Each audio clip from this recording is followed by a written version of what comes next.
Hello friends, सभी को good evening. आज के लेक्चर में हम यूपीपीसीएस प्रीलिम्स 2023 आरओआरओ 2022 या यूपीपीसीएस के अदर एग्ज़ाम्स जो भी कुछ होते हैं तो सभी के लिए इम्पॉर्टेंट है। आप यदि यूपी टेट का पेपर दे रहे हैं, सुपर टेट का दे रहे हैं, वीडियो का दे रहे हैं तो भी आपके लिए मोस्ट इम्पॉर्टेंट है। और ये टॉपिक आज का है संविधान की प्रस्तावना, प्रियम्बल ऑफ द कॉन्स्टिट्यूशन। तो इसमें आज का एमसीक्यू देखेंगे। आपको एवरीडे शाम को एमसीक्यू मिलता है पॉलिटी का और सुबह में पॉलिटी का लेक्चर मिलता है। तो आप यदि चैनल पर नए हैं तो प्लीज़ चैनल को सब्सक्राइब करें। चलिए फर्स्ट क्वेश्चन से स्टार्ट करते हैं। तो पहला क्वेश्चन है आपका, निम्नलिखित में से कौन सा शब्द संविधान की प्रस्तावना में उल्लेखित नहीं है? फर्स्ट है समाजवादी, संप्रभुता, पंथनिरपेक्ष, लोक कल्याण। तो संविधान की प्रस्तावना में क्या नहीं है? तो ऑप्शन हो जाएगा ऑप्शन नंबर 4, लोक कल्याण। नेक्स्ट क्वेश्चन देख लेते हैं, क्वेश्चन नंबर 2 कि निम्नलिखित में से कौन सा भारतीय संविधान की प्रस्तावना में उल्लेखित नहीं है? ऑप्शन है सामाजिक न्याय, राजनीतिक न्याय, आर्थिक न्याय, धार्मिक न्याय। तो कौन से प्रकार की न्याय को संविधान की प्रस्तावना में उल्लेखित नहीं किया गया है? ऑप्शन हो जाएगा ऑप्शन नंबर डी, धार्मिक न्याय। क्वेश्चन नंबर देख लेते हैं थर्ड। तो थर्ड में क्या कहा गया है कि भारतीय संविधान की प्रस्तावना में किस प्रकार की स्वतंत्रता का वर्णन नहीं है? ऑप्शन है विचार की स्वतंत्रता, विश्वास की स्वतंत्रता, विचार प्रकट करने की स्वतंत्रता और लास्ट है आपका आर्थिक स्वतंत्रता। तो भारतीय संविधान में आपको आर्थिक स्वतंत्रता नहीं दिखेगा। कितने प्रकार की स्वतंत्रताएं दिखेंगी आपको? तो टोटल 5 प्रकार की। कौन कौन से हैं? आपका विचार, अभिव्यक्ति, धर्म, विश्वास और लास्ट आपकी उपासना। तो आपको 5 प्रकार की स्वतंत्रताएं दिखेंगी, ध्यान में रखना आप। क्वेश्चन नंबर 4 देख लेते हैं। तो 4 में कहा गया है कि प्रस्तावना हमारे संप्रभु प्रजातांत्रिक गणराज्य की जन्म कुंडली है। किसने कहा था? ऑप्शन है बी आर अम्बेडकर, वल्लभ भाई पटेल, जवाहरलाल नेहरू, के एम मुंशी। तो चलिए आंसर देख लेते हैं। तो आंसर हो जाएगा आपका डॉक्टर डी, के एम मुंशी। क्वेश्चन नंबर 5 देख लेते हैं।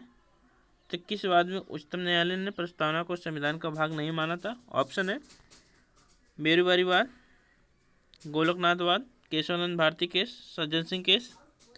तो किस में नहीं माना था? तो हो जाएगा ऑप्शन नंबर ए, बेरुवारीवाद 1960 में। और किस में माना गया था? तो 1973 में, केशवानंद भारती केस में। आगे देख लेते हैं क्वेश्चन नंबर 6, पंथ निरपेक्ष, समाजवाद और अखंडता को प्रस्तावना में कब जोड़ा गया? ऑप्शन है 42वें संविधान संशोधन, 44वें, 61वें, 92वें संविधान संशोधन। तो कब जोड़ा गया इन तीनों शब्दों को? तो आंसर हो जाएगा ऑप्शन नंबर ए, 42वें संविधान संशोधन। ध्यान में रखना आप, इंपॉर्टेंट क्वेश्चन है। क्वेश्चन नंबर 7 देख लेते हैं। तो भारतीय संविधान की प्रस्तावना में कितने प्रकार की स्वतंत्रता है? अभी प्रीवियस क्वेश्चन में देखा हमने। तो आंसर क्या हो जाएगा? ऑप्शन नंबर ए, 5 प्रकार की। कौन कौन से हैं फिर से बताइए? विचार की स्वतंत्रता, अभिव्यक्ति की स्वतंत्रता, धर्म की स्वतंत्रता, विश्वास की स्वतंत्रता और उपासना की। तो कितने प्रकार के? आपको 5 प्रकार की। न्याय कितने प्रकार के? 3 प्रकार की। कौन कौन से? आर्थिक, सामाजिक, राजनीतिक। तो आपको याद रखना है। क्वेश्चन नंबर 8 देख लेते हैं। तो 8 में पूछा गया है कि भारतीय संविधान की प्रस्तावना की विषय वस्तु में भारत शब्द को कितने बार प्रयोग किया गया है? तो इस बार क्वेश्चन को थोड़ा सा हटा के पूछा गया है। तो भारत शब्द को कितने बार प्रयोग किया गया है? ऑप्शन है 1, 2, 3, 6। तो आपको यदि प्रियम्बल याद है तो आप इसका आंसर दे सकते हैं। तो भारत को कितनी बार प्रयोग किया गया है? तो आंसर हो जाएगा 2। क्या कब किया गया है? तो फर्स्ट में किया गया, हम भारत के लोग भारत को क्या करना चाहते हैं? एक संपूर्ण प्रभुत्व संपन्न। तो हम भारत के लोग भारत को, तो 2 बार प्रयोग किया गया है भारत शब्द को, ध्यान में रखना। अभी तक पूछा नहीं गया है, कभी भी क्वेश्चन में पूछा जा सकता है। 9 नंबर क्वेश्चन देखते हैं। तो प्रस्तावना को अभी तक कितनी बार संशोधित किया जा चुका है? ऑप्शन है 1, 2, 4, 3। तो प्रस्तावना को अभी तक कितनी बार संशोधित किया गया है? तो आंसर हो जाएगा ऑप्शन नंबर ए, 1 बार। कब? 42वें संविधान संशोधन 1976 में, ध्यान में रखना। लास्ट क्वेश्चन देखते हैं आपका। तो संविधान की प्रस्तावना को किसने दीर्घकालिक सपनों का विचार कहा? ऑप्शन है के एम मुंशी, अलाउद्दीन कृष्ण स्वामी अय्यर। तो ये कृष्ण स्वामी अय्यर जी। और पंडित ठाकुर दास भार्गव और जवाहरलाल नेहरू।